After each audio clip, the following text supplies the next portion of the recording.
Tuna boreholes 5, tuna tangi 4 ambazo ni kubwa za over 100,000 cubic. Tuka community water points ambazo ni 3.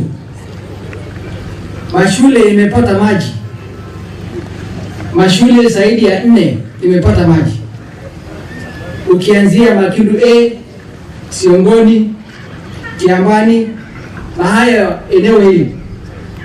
Na demand ya maji ya pande hii tumeestimate kwamba kwa mwaka mwingine mmoja itataka zaidi ya lita milioni 3 kwa siku.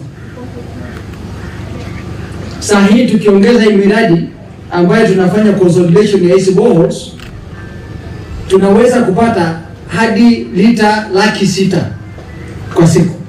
Kwa hivyo bado tuko na gap kubwa. Na hii ni miradi yenu nyinyi wananchi, lakini nimeelezwa kwamba kuna wachache ambao wamekuwa wakiharibu miradi ya serikali. Nataka niwaulize, mkiwa wananchi na viongozi wa hapa Makindu, wakati hii miradi itaisha na ikuje kuwa handed over kwetu, ni jukumu yetu kuitunza. Si jukumu ya serikali ya TDC na OSPD kuangalia kwamba pipe hazijaibiwa, kuangalia kwamba solar panels. Kama sasa hivi ukitoka hapa uende pale Makindu, tumeweka solar panel karibu almost like a 50 by 100 plot imeweka solar panels. Sasa sitakuwa ni jambo ya hizo solar panels zikienda ziibiwe na watu, ama wengine waanze kukatakata hizo chuma ati waende wakauze scrap metal. So hata kabla wafikiwe na askari, sisi ndio tunafaa kuwa askari wa kwanza wa kutunza, kwa sababu hizi project zinafadhiliwa na pesa ambayo imetolewa na mwananchi.